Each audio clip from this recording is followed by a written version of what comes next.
Welcome to this week's episode of the Ramblin' Runnels podcast, hosted by Jesse Runnels. This week, it will be a solo podcast. Hopefully, I get some more interviews. I like doing the interviews. It's fun. It's easier for the podcast to go longer, in my opinion, when there's another person talking as well. It helps to feed off one another rather than me trying to just talk to myself here in a microphone and hopefully somebody else will listen, but we'll see. Oh man, me just singing about that, I think it's funny. But anyways, I wanted to talk about, so firstly, I wanted to talk about some of my life experiences. Like, you know, I was in the military for about 6 years, and I would say doing those 6 years has it changed me as a person.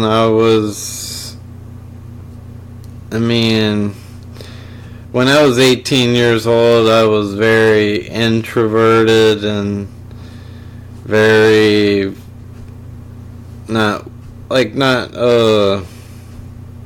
wasn't good at I don't know, I just wasn't I didn't have all the skills to be a human. I mean, not everybody has everything, granted. I still don't have all skills in this world, and no one does. But I wasn't very good at talking to people or any of that kind of stuff, and I'm glad that the military made me be more talkative and not be as quiet. And I still get all quiet around strangers, maybe, or I don't know. I'm pretty decent now at talking to people, so I don't know. I'm not like an extrovert, like people that can just kind of walk in a room and just start talking to everybody all at once. I'm more of a one-on-one type thing with people, and I don't know. I'm rambling, but that's how this podcast goes. But I also wanted to talk about when I was in the Navy, that my first 3 years, it was about 3 years, I was in Japan, and my whole time I was in Japan on the ship. And when I was on the ship, I went to all different kind of countries around Asia on the carrier that I was on, carriers, because I went from one carrier to another carrier while I was there. But that's neither here nor there. I want to talk about Japan in general. Japan, to me, was probably one of my most favorite countries in the world. I didn't necessarily like other countries that I've been to, but at the time I should have.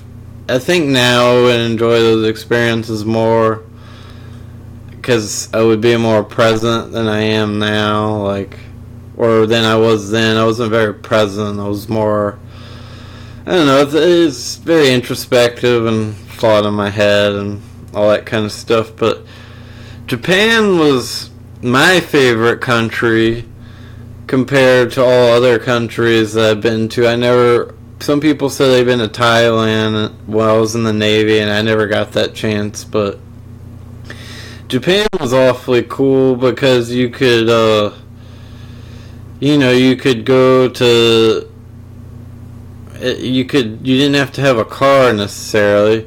Granted, you could take a taxi and all those sorts of things, but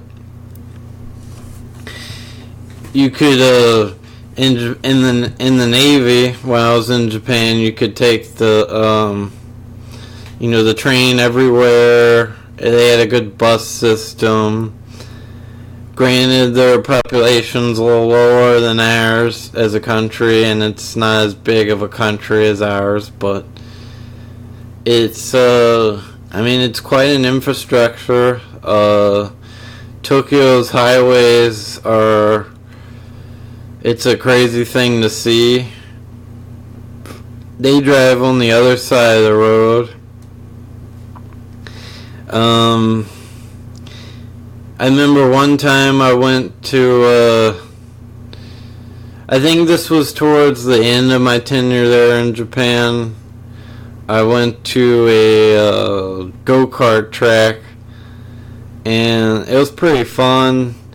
I didn't necessarily like all the people I served with, because, I probably shouldn't have been on the same, the job I did in the Navy. I should have taken the exam to get in the military, retook it, and gotten a different job, like in IT or something, because I would have enjoyed that more. But nevertheless, I'm in IT now, theoretically, so I'm going to get my bachelor's eventually, so all is well. But yeah, the infrastructure in Japan was crazy. That was cool. You could go anywhere. Highways were great. Towns were very small, and they were, the whole area of what is known as where our base was, Yokosuka, there was crazy amounts of people there. I don't know the numbers, but I think it was like 300,000. Here, I'll look this up, but it was cool. I like Japan, and this was with Japan allowed to be the Navy base, so I guess they weren't too happy to give us their land and give us a Navy base there, but it happened, and I have no ill will against Japan. I didn't, but it was a great country. I had a lot of fun there. I'd go back. It was a lot of fun. There's a lot of cool sights. It's awfully city, and there's also some good countryside as well, which is a good mix if those two areas are, close to one another.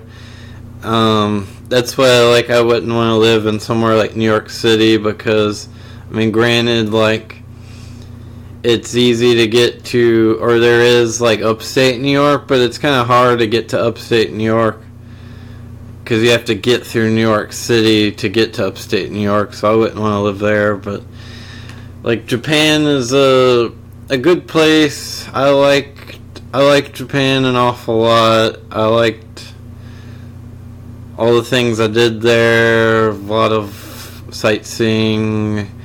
They had some cool buildings and stuff like that, and I liked the freedom of being able to travel without a car. I would like that to be here in the United States, but that sort of thing just doesn't exist. They abandon the train and go with the automobile or the car, and I don't know, I get tired of driving. But I've driven, I haven't been a lot of places in the U.S., but the amount of distance I've traveled is probably as long as the U.S. as far as I've driven in this country. But yeah, it was. I really enjoyed Japan. I liked it. I think our town was where the base was near where the Nissan plant was. So Yokosuka, Japan is located on a peninsula in a prefecture in Japan. And I guess, I don't know what the total area of what Yokosuka is. It is, I mean, it's part of the greater, I guess you could say, the city of Tokyo area, so a lot of spillover comes into these towns, and you can, if you lived in Yokosuka or somewhere around there, you could travel to Tokyo and work, I'm sure. I never did those things, so whatever.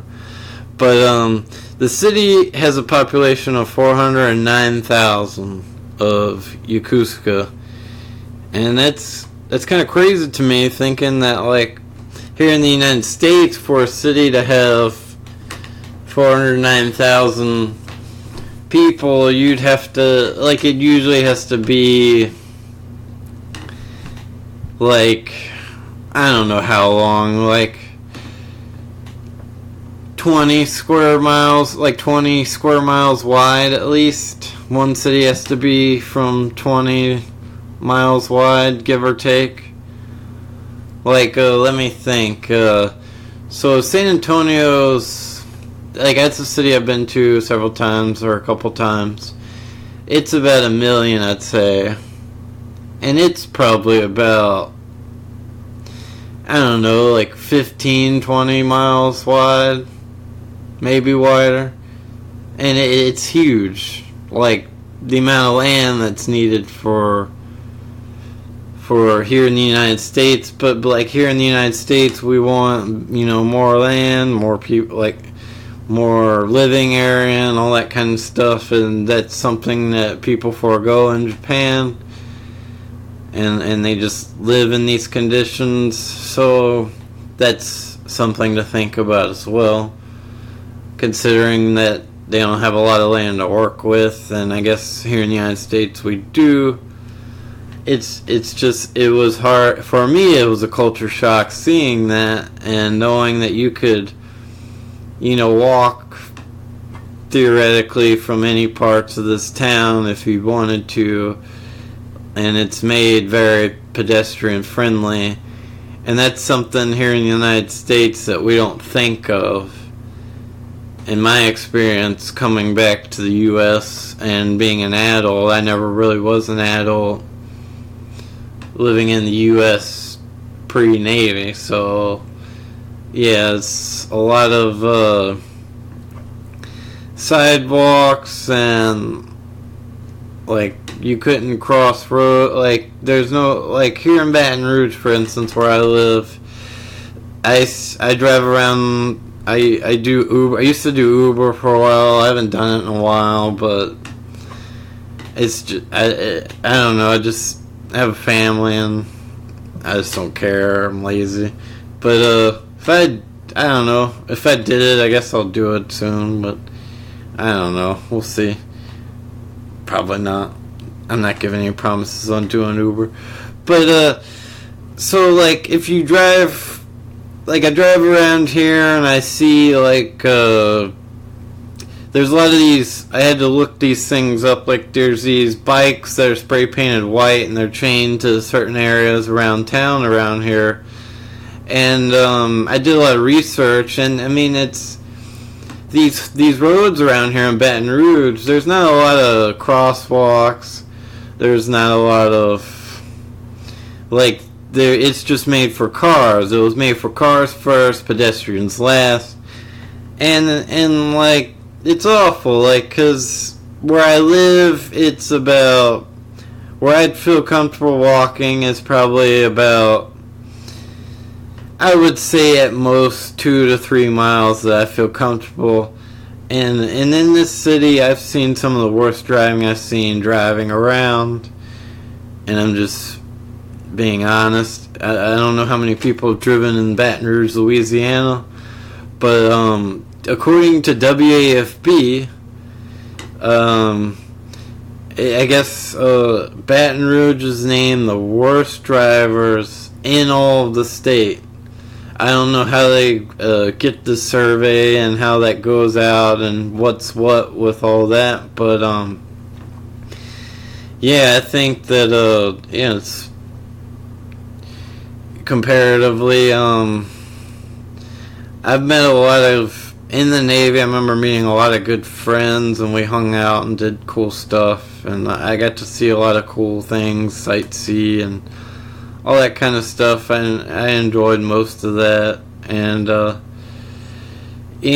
it's kind of, I don't know, it was cool there. Like, you could see Mount Fuji. There's a lot of stuff to do, and I don't know, I just gotta, like, come back to the U.S., going back to my introvert ways. It was, I'm not good at finding stuff to do, but I'm getting better as I go along, and, having more fun as the years go on, and, I'm getting up, and I'm 31 now, not that old, but, I've done some cool stuff around here, but, yeah, I enjoyed Japan. Anything specific I did, I remember one time we went to, this was the only time I went near Mount Fuji. I wouldn't necessarily want to climb Mount Fuji. That sounds like a great ordeal to do. But I went near there to a theme park, and that was pretty cool. They had like some crazy roller coasters that did all kind of crazy like loops and stuff. I guess because the Japanese were like, well, let's get the most loops for a roller coaster, so they made one, and I guess it was safe. I didn't die, so here I am. But yeah, but it's crazy that I did that, considering I have a pretty terrible fear of heights. And that's probably why I wouldn't want to climb Mount Fuji. Some guys I know did it when you're not supposed to do it. They did it during like the off season when the mountain is completely covered in snow and it's dangerous, but they still went up there and did it like a bunch of idiots. But whatever. I remember hearing about that. I was like, you guys are insane. But I know I guess that's white people for you. Even though I am white. But yeah, it was but yeah, I had a lot of good times there. I don't know if I'd live there, because it's, they don't speak my language, and it would just be hard to relate to people, and I'm sure most people's language first is Japanese, and if they care to learn English, that's on them, but I'm sure a lot of the population doesn't, and Japanese would be a hard language to learn. I learned a few words just to get by, and I just wasn't interested in learning Japanese, so America suits me for now. I don't know, I guess if I had to abandon America, I would go to Canada, so we'll see. Or, I don't know, I don't know about the UK. I don't think I would want to go there. Australia's pretty cool. I'd probably go there, but there's a lot of dangerous shit in that country, so like animal-wise, so I'd have to, I don't know. Animals, I think about wildlife, and I get all paranoid about it. But anyways, yeah, I think I rambled for about 18 minutes here, but whatever. I also wanted to talk about a current event, at least. I didn't put a lot of thought and effort into this week's episode, but that's fine. This week, I wanted to talk about the Amazon burning down, and that is a very serious thing in this country. Not in this country, in this world, I should say, because we need the Amazon. It's our, I think there's a stat saying that like 20% of the world's oxygen comes from the Amazon, and that's crazy to believe that. I don't know if our carbon footprint in this country, or China's carbon footprint, or whatever country is causing these things, but I think that to cause a the Amazon to burn down is, I don't know what's going on. I mean, maybe somebody's just lighting fires for all I know. But I was going to play a little sound clip from CNN. And let's see if you guys like it. Esta eres tú de shopping. Whoops. I'll let the I'll mute the ad for now. But yeah, we'll see what happens. I don't know. I hope maybe they'll put the fires out, but I mean, firefights is Brazil's largest city plunged into darkness. Black clouds filling the sky, blanketing Sao Paulo Monday afternoon. Thick smoke billowing from more than 2,700 kilometers away, where fires are consuming the world's largest rainforest. The Amazon basin is burning at a record rate, according to Brazil's research center. More than 72,000 fires have scorched the country this year, an over 80% increase compared to the same period in 2018. Flames destroying 1.5 football fields of rainforest every minute of every day. Smoke spreading across nearly half of Brazil, visible from space more than a week ago, even spilling into neighboring Peru, Bolivia, and Paraguay. Now the haze stretches across South America, spreading along the East Atlantic coast. Though fires are common here in Brazil's dry season, climate scientists say this is far from the norm. Instead, environmentalists point to land raised at unprecedented levels as a new government encourages industry to develop the Amazon region. Brazil's right-wing president has brushed off environmental concerns as he vows to open the rainforest to business interests. Since he took office in January, rates of deforestation have soared, as Jair Bolsonaro remains indignant to international criticism. Take your money and reforest Germany. Bolsonaro bristled at Germany and Norway's decision to suspend funding to Brazil. Now, as attention turns to wildfires surging at unprecedented rates, Bolsonaro is deflecting blame. Without evidence, he points to non-governmental organizations. Regarding the fires in the Amazon, I am under the impression that it could have been set by the NGOs because they had asked for money. What was their intention? To bring about problems for Brazil? Home to hundreds of indigenous tribes, the Amazon rainforest is rich in wildlife and natural resources. Often called the lungs of the earth, the rainforest supplies 20% of the world's oxygen. If it burns to a point of no return, environmentalists warn it could turn into a dry savanna and begin emitting carbon instead, plunging the planet ever deeper into a climate change crisis. Shasta Darlington, Sao Paulo, CNN. Yeah, so that's not... That would suck if that happened. I don't know, like, that would suck if some, like, organization asked for money and didn't get it, and then they went and set the forest like on fire. I mean, that's crazy radical behavior. I have no information about that. I just know that it happened or is happening, and that it's important for this earth. And I hope these sort of things don't take a toll. I hope this isn't as bad as what CNN tried to lay out there. Maybe they embellished it a little bit, but I hope that, the burning rainforest doesn't create a desert and I don't understand the science by why carbon would, hurt the earth. I'm sure that's a chemical thing that affects the atmosphere in some kind of way, and that's not a good thing. So I don't know.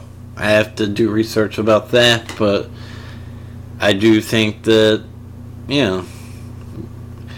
I wonder if Brazil or any other organization is going to actually fight the fires, like here in America when we fight the fires of California.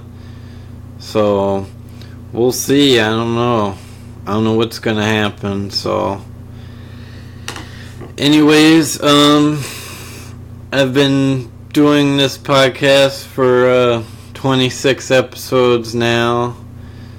I hope all my listeners have enjoyed this. I apologize for any period of going ghost and not putting out a podcast each week. I'm sure people like listening to me weekly, or I know some people that listen to me weekly and enjoy what I have to say.